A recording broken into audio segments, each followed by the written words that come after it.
Okay, here we are. Okay, welcome, my friends. This is another one of our Thursday at 11 a.m. QT chats.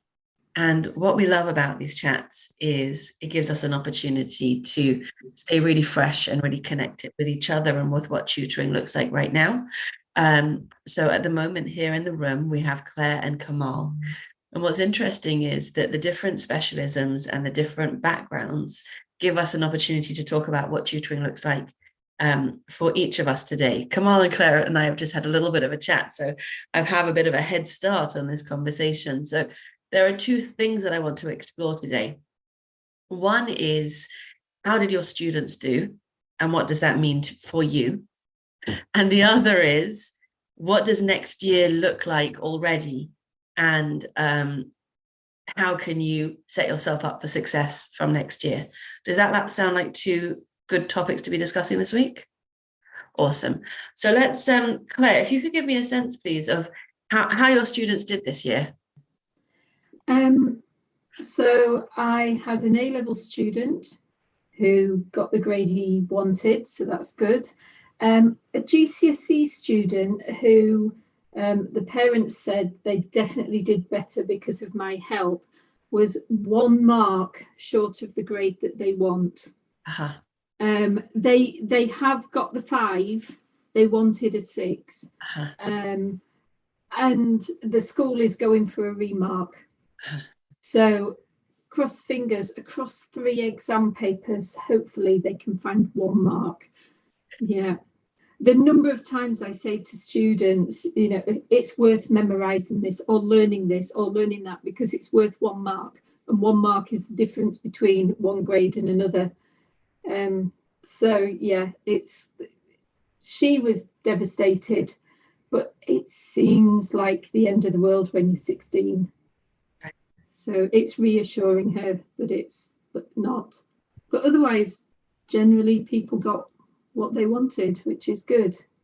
Fantastic. And Kamal, you just mentioned to me one of your students, business studies. Will you tell us a bit about her, please? Oh yes, she has Asperger's, and so she had to stop going to her one of the schools. She couldn't deal with the stress, and so I was just helping her. And so she was doing badly in all her subjects. But I worked with her on business studies, and then she went to another school, a more specialist school.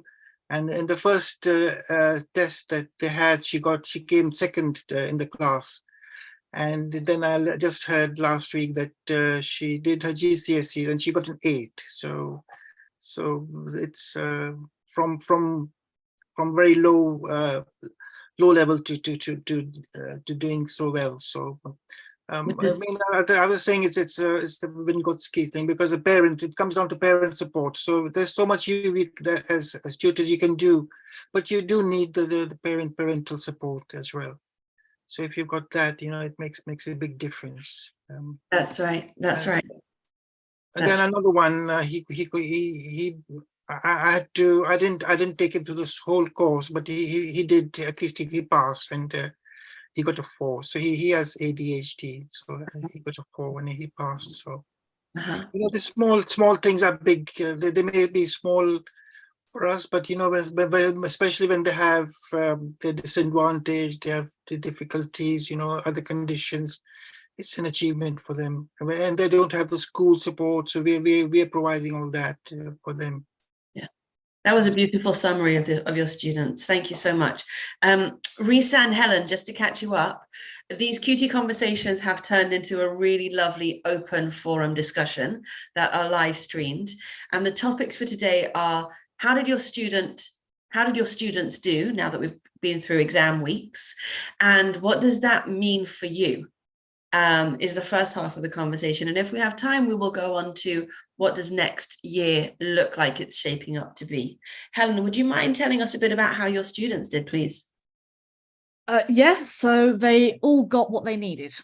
Oh, they wanted in one case, but enough that they were able to go on and do the apprenticeship that they want to do, but it wasn't quite as good as they'd hoped to do in the exam. But everybody else did amazingly under the strange conditions we've had over the last few years. Yeah. Congratulations. Yes, it's your. Yeah, congratulations. So I think that's exactly the point. Kamal says congratulations. The question is, what does it mean to you how they've done? It means, personally, it means I can do my job. It means I'm actually doing it well. It's a reassurance that I'm not just talking nonsense, which after some conversations I've had recently, Helen's quirky. This is the word we're using at the moment. Helen is quirky. So it's validating. Validating. I think that's the word. It means, I know that I can do my job. I know that I can do this well. And I know others know that I can do this well, but it's validating. It means, yes, you are doing it. Yes, you can show other people that you're doing it. It's evidence as well. So yeah. Absolutely right. Absolutely right.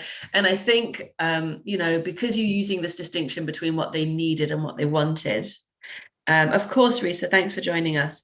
Because you're using this distinction between what you needed and what you wanted. I think it's interesting that, of course, the social and emotional support, as well as the exam outcomes, which are the problem with exam outcomes is that they're so easy. Like we say that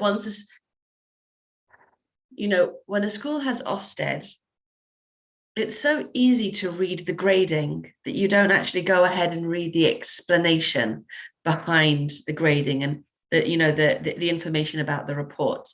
So in the same way with learners, with children, we get the exam grade and we forget to actually look at the whole child.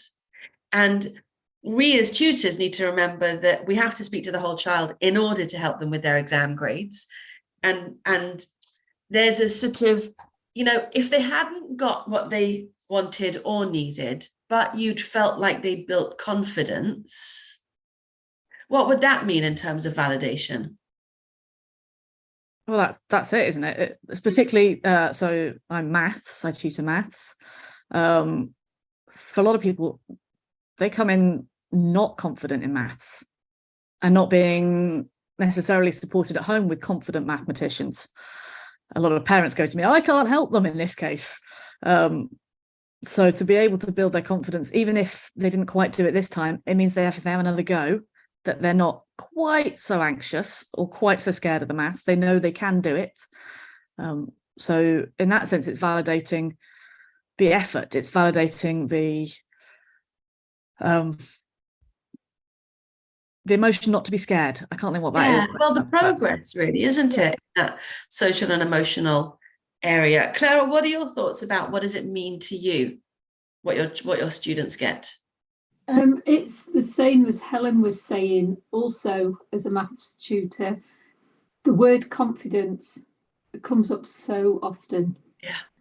And one of the things that sort of frustrates me a little bit is if somebody is unable to read, they won't tell you. They'll hide the fact that they can't read, and they'll get strategies in place, good memory, all of that sort of thing. But people that can't do maths are almost proud to say, oh, I can't do maths. I could never do maths at school. And it doesn't have that same... That's really insightful. Yeah, I just think... Wouldn't say that about English. Why are people not ashamed that they can't do maths? I'm not saying you should be ashamed of it, but I'm just saying, why is that distinction different between maths and English? You wouldn't say it about literacy. Reading, That's what Claire's saying. She's saying that if somebody can't read, they won't brag about it or make a joke of it. Yeah. And we talk about functional skills in maths as equivalent to functional skills in English. But it could be because there's elements of the maths curriculum that just don't feel necessary. That's speaking as a non-mathematician. Speaking as a primary and an English person. But certainly... And that's a rabbit hole to go in. Even with the maths community, you don't want to go down. Well, we do them. I was talking last week about how I'm creating resources and doing like the passive income thing. And at the moment, I'm doing some videos, and I've decided that it's not that I don't like my voice, that's the wrong way to put it, but when you're with a whiteboard on an iPad and you've got to press this button and change to a straight line tool and be describing it all at the same time, as a presentation in a video, it doesn't come across very well. Yeah. So I thought it'd be a bit of fun. Let's get into Blender and learn how to do animation. And I have been staggered at the amount of maths that's in it. Really? Because you're working with 3D animation, plans and elevations, X, Y, and Z axes, physics as well, rotations, all of this sort of thing. And looking at that and thinking, kids that want to get into animation, it's also in 3D design, it's in architecture, it's in doing any sort of artwork, computerized artwork.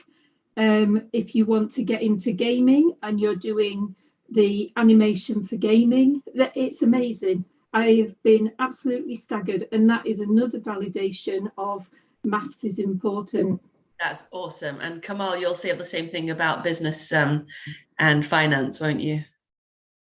Yes, exactly. It's it's also just being able to think analytically. That's the thing. It's not just learning things, but the important thing is to think outside the box as well. So I have students who may not know about the theory about business, but they can think, and use their practical knowledge as well. So the experience and that all makes a big difference. So with maths, not every. I agree.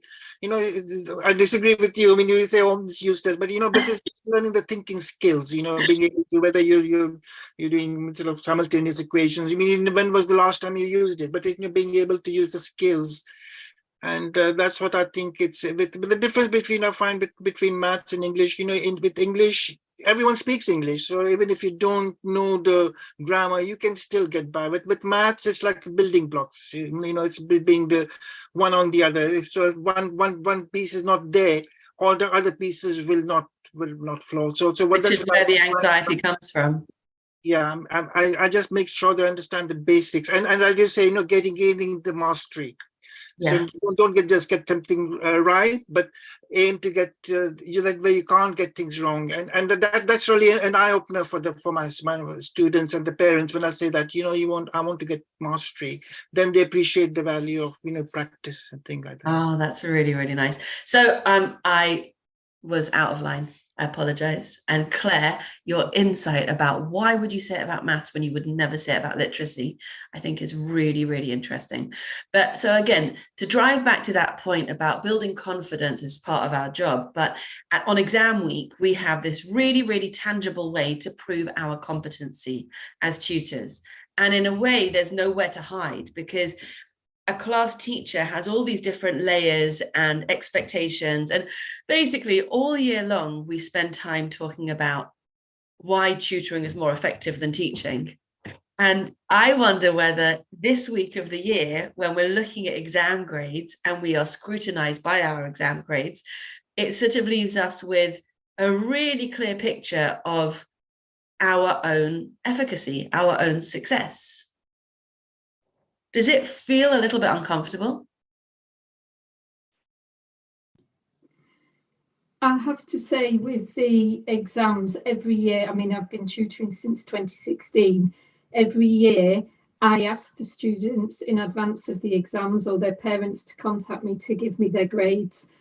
But if they don't contact me, I'm reluctant to get in touch with them in case it's bad news.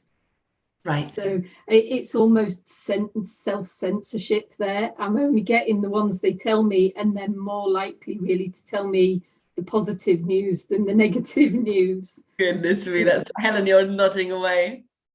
I hate that.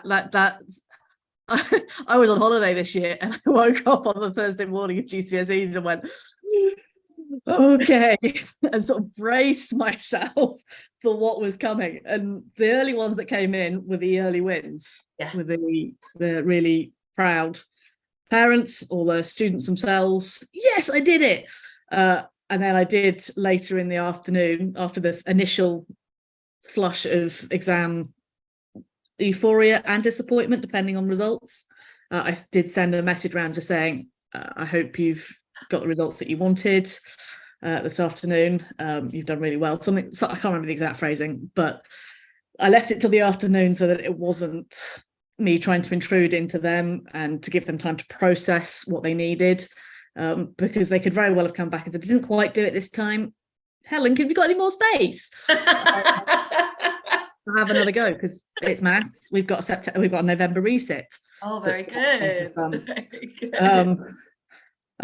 So yeah, but it's really, I dithered over that email for ages to say, what do I say? How do I say it? To fight, because I want to know how they did, and I want to congratulate them for doing what they did, even if it wasn't what they wanted.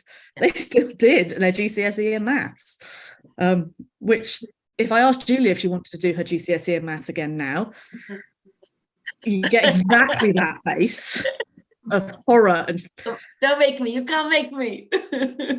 So you're far braver than me, because I haven't sent an email round asking. I've just accepted the ones that have got in touch. I can't, and that's terrible, isn't it, in a way? No, you've got to be in a place to be able to receive that, to be able to do it. And in previous years, I've not pursued it. This year, I did. I felt like, go for it, Helen, find out. And then it's feedback as well for me, because if a student didn't do quite as well, then we can look at whether it was just a miss, whether we can encourage them to go for a remark, if it was a couple of marks off, or if it was the pressure of the exam, or whether they did. I can then reassess my teaching. It's an evaluation for me. But it was the first year I did it. So it was the first year you did it, and it looks like it's really coming from a place of confidence. You take it for that. Maybe I'll pretend. Maybe it was the G&T you had before.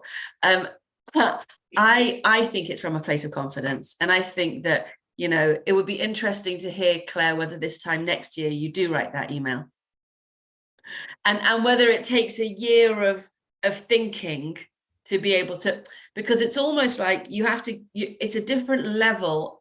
Is it a different level of commitment and relationship and building yourself up to be able to follow through after the exams?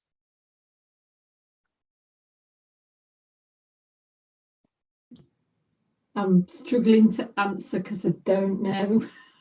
Yeah, I think it was a mean question. Yeah. I think it's because I care so much. Yeah. And I want them to do well. So it's almost avoiding, but then again, they may have done well. It's the so if I don't know, that's okay. I'm wondering whether you're going to consider writing that email maybe this week. There's a possibility. If I could feel it. I do actually do, because of having my own website, from my website, I do a promotional thing at the beginning and the end of each half term. So I have got one to send out tomorrow. So I could embed it as a general message. A sort of, do let me know how if you haven't, please get in touch. I really yeah, I might do it. That's like a halfway house, because it'll go to everyone, generally current students, past students, etc. Yeah. That was nice. Thanks, Helen. Helen said that she'll share with you the phrasing that she agonized over, to spare you the agony, which is how we roll around here. And actually, since you're talking about, sending out an email to your mailing list, let's talk about next year. So, Claire, you gave me a sense of how much of your schedule is booked so far. Will you tell us about that, please? Yeah. Monday, Tuesday and Thursday evenings are pretty well booked. Wednesday is empty at the moment, but I have 4 sessions, one on a Tuesday, 2 on a Wednesday and 1 on a Thursday, which are going to be, cross fingers, groups of a maximum of 5 students. So everything's online. I have 3 in my Thursday session. Everybody seemed to want Thursday. So Tuesday and Wednesday are empty at the moment. it's a new thing for me. I have done through the National Tutoring Programme online with groups of students, which has worked really successfully. So I'm bringing it into my own tutoring for the first time. I did a little bit since January, but not very much. So hopefully that will build up and build up. That's really informative. Thank you. Kamal, what does next year look like for you? Yes, it's filling up. So I've got potentially Monday, Tuesdays, and Wednesday mornings, and then there's Thursdays. I've got 2 already. I might be doing some other work on Fridays, but I'm starting working as a school governor. So I was appointed as a school governor. So for a local primary school. So I don't know if any of you have done any of that, and what was your experience? So I'm looking forward to that. Yes. So yeah. Claire, Helen's shaking her head. Claire, have you had a? No, neither have I. I think that's a really interesting thing to be doing. Is it a school that you know well? No, the thing is that it's in our local area, but it's very similar to the school that my kids went to. So my kids went to Caversham Primary. So that had all the problems, But it's not that one. It's Caversham Park Primary. So it's a smaller version. So I think that was nice because I was too close to Caversham Primary. Yes. Emotionally attached. So this is a more independent as well. Yes. So I'm looking forward to that. So it's something I would really recommend. They look. Something that it doesn't take a huge amount of time, but it really you have a lot to contribute as well to Absolutely that. Right. I think that's an awesome idea. We've been in touch this week with the Association of Governors. We made a friend over there at the last school show we went to, and I think it's a great way to stay in touch, stay fresh, and participate and bring what we know. Helen, I'm calling on you, but you've turned your screen off. Helen, what does next year? Sorry, my phone went just as you were about to do that. So. What does next year look like for you? Actually, next year I don't know. At the moment, I am full as it stands. Yeah. For after school work, I do the 2 evenings around my own family, my own young children, and then some daytime alternative provision work. I could potentially squeeze in a couple more hours in the day, but it's going to be tight to do that. So in that sense, I am chocker. Isn't that amazing? Now the thought process is, where do I go next? Yeah. I'm one-to-one at the moment. I like being one-to-one. Talking of my young ones. Hello.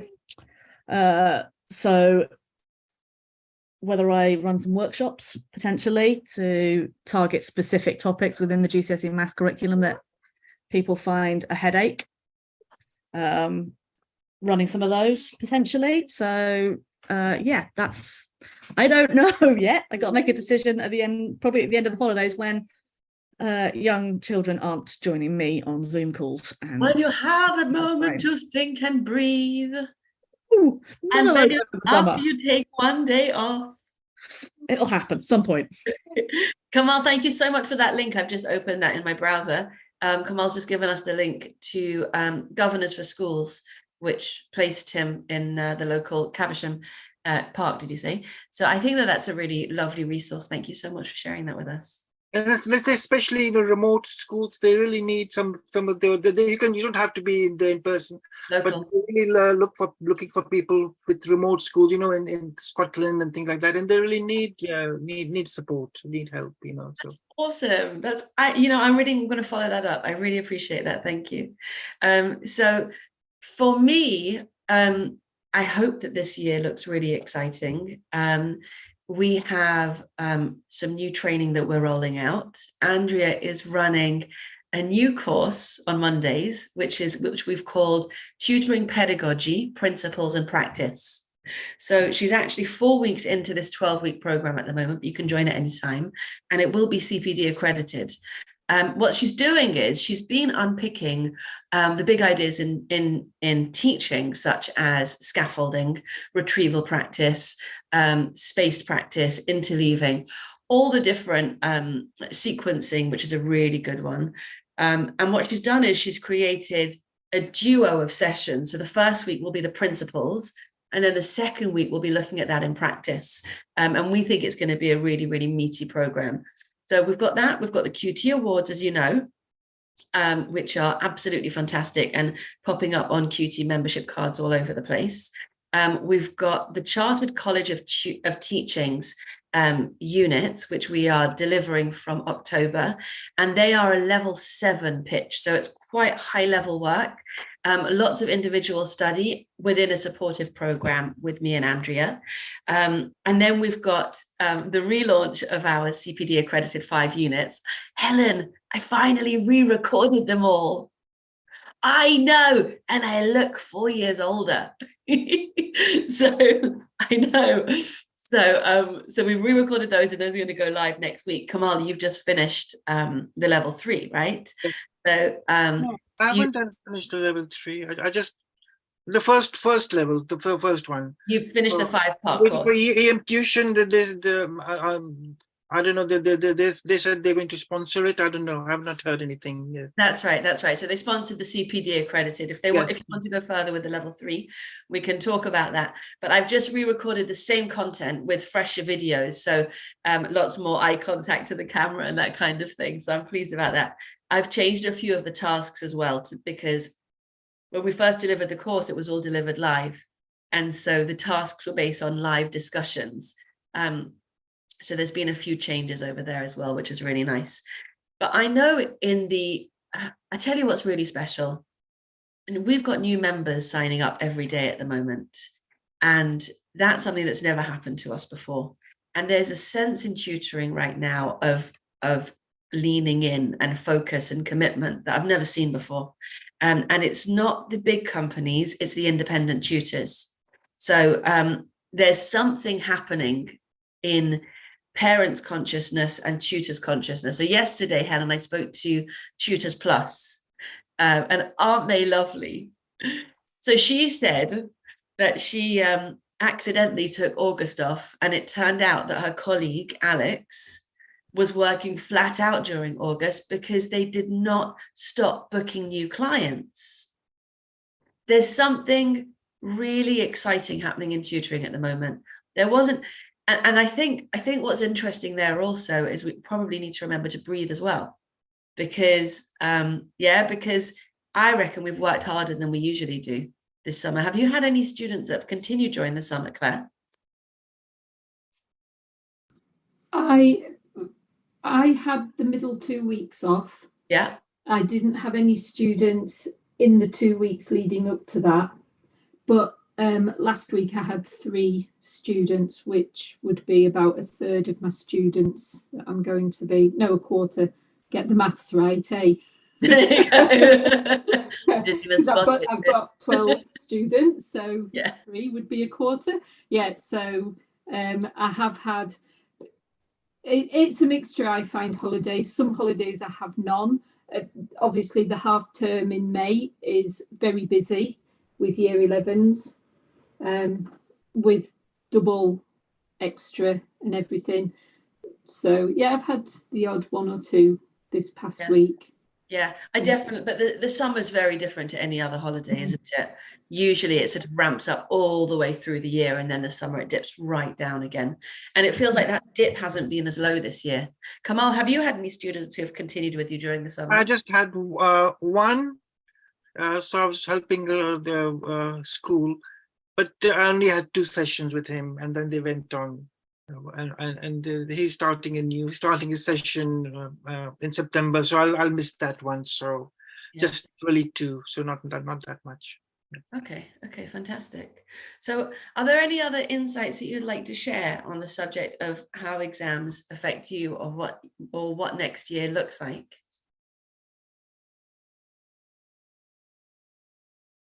Are there any other insights that are coming up for you that you'd like to share? No, it just shows the value of tutoring, that we can really we have a good feel for the student. We get the feedback all the time. Whereas in a regular school session, in a environment, you don't get that feedback, and they don't have the connection. And there's so many distractions and so many things that, I mean, they're talking about maybe extending the school, having if someone doesn't do well in their school, in their studies, that they'll have to come back during the vacation and things like that. And that's I don't know, it's good and bad. I don't think, I mean, it's like it may be seen negatively, some people. And there are other factors. It's not just so really they need one-to-one, not to be being, if something didn't work out with them in the school, if they bullied or something, to send them back again would not be a good thing. So they really need us. So it's something that's an opportunity for us, really. Yeah. There was a lot of wisdom in that. Thank you so much. I really appreciate that. Definitely more of the same is not what our children need. They need a fresh approach, a more targeted approach, and a more understanding approach. My kids are facing GCSEs at the moment and are daunted. One of them is really struggling with anxiety already as the new year comes up. And I think that supporting the whole child and keeping in mind the social and emotional needs at the same time as the academic needs is the best thing we can do for them. Okay, so on that, go on, Helen. The academic can always come later. Oh, that's right. You can always learn again. That's and right. it's harder as you get older to learn, and saying this as I get older and harder to learn. Excuse me. This one over here just learned Blender this week, which is pretty impressive. Yeah. That is impressive. I'm talking for my own self. I find it harder now than when I was 18 to learn. But if you're not in a place to learn, then you're not going to take it in. That's right. You need to have that emotional health, and if you've not got that, then that's the priority. That's right. It's not just academics. You need the support. I mean, I've seen it when I've been to school, and some students who straight A's, but they were not built. Their personality was not built, and they eventually they crashed and really had very tragic endings. So it's just support, from it's academics is part of that, but you should start from a good base, so build the confidence, self-esteem. Those are the important things. So someone may be doing very well academically and have low self-esteem, so they should be doing it for the right reasons. I agree. Claire, go ahead. Yeah, I was going to say, I do work for Nudge. I don't know whether people have heard of it, but it's working with students that are otherwise disengaged from mainstream education. And I have not turned down work, that's the wrong word to say, but after trying to work with a student who has all sorts of issues going on, where they were in the care system and they were moving to different care providers and all that sort of thing. And I had to go back to Nudge and say, I'm sorry, but this student can't learn maths right now because there's too much going on for them. So from a personal point of view, I'm basically turning down money because I'm saying I can't work with this student. But you just can't function if you don't know where you're going to be living that evening as a 14-15-year-old, let alone as an adult. That is immense, and the integrity in that is really strong, isn't it? And I'm sure that they only appreciated it, and I'll give you the work at the right time. Nudge is all about catering for students with exactly those issues. So they have a wellbeing department that it's like, not for me, this is where they need to be at the moment. It's a piece of signposting, isn't it? And it's really safeguarding. Yeah. Which Nudge are really, really strong at. Well, what is Nudge? Sorry, what is it? They're an organisation that work with students, as I say, that are not in mainstream education. It could be because the school can't cope with them because of learning difficulties, or they've been kicked out of school for whatever reason. It could be that the students are in hospital and they're building their way back, as I say, care system, all sorts of, for whatever reason, and they are commissioned either by schools, because schools still might have a responsibility for the student. They're commissioned by local authorities, all that sort of thing. So when I started with them 3 years ago, they were very, very small. They were just based in the northeast in Newcastle, where I was living at the time. But I guess partly because of COVID, they've just gone national over the last 2 years and become a really large organisation. They are a wonderful organisation. I'm sorry, I did not mean to interrupt you, Claire. Go ahead. No, it's fine. I was just going to say they basically have team managers that will get in touch, and they'll say, we have this student and we want them to do maths, but they also have these additional needs.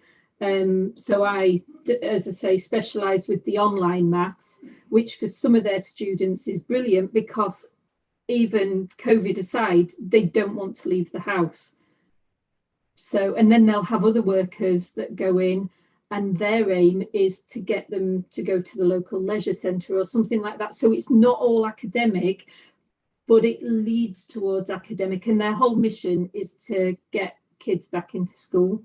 I think their sort of strapline is giving a child a life that's worth living, or something like that. Exactly right. That's exactly right. Kamal, we've been working with Nudge forever, and they, like EM Tuition, they put all their tutors through QT training.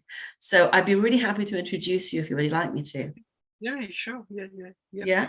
Okay. It's really so important. You know, I've seen some such sad stories. There's one student I was asked to teach him maths, and he looks like a young strapping lad, and the first thing I noticed that he couldn't even see the paper. He couldn't read because he couldn't see. And then I looked into his story was that basically his mother had abandoned him and his daughter and his sister, abandoned and handed over to the grandmother. I mean, she's old and she's got her husband to look after. And so, I mean, it was I just now saw things on his head and things like that, it's like scabies or something like that.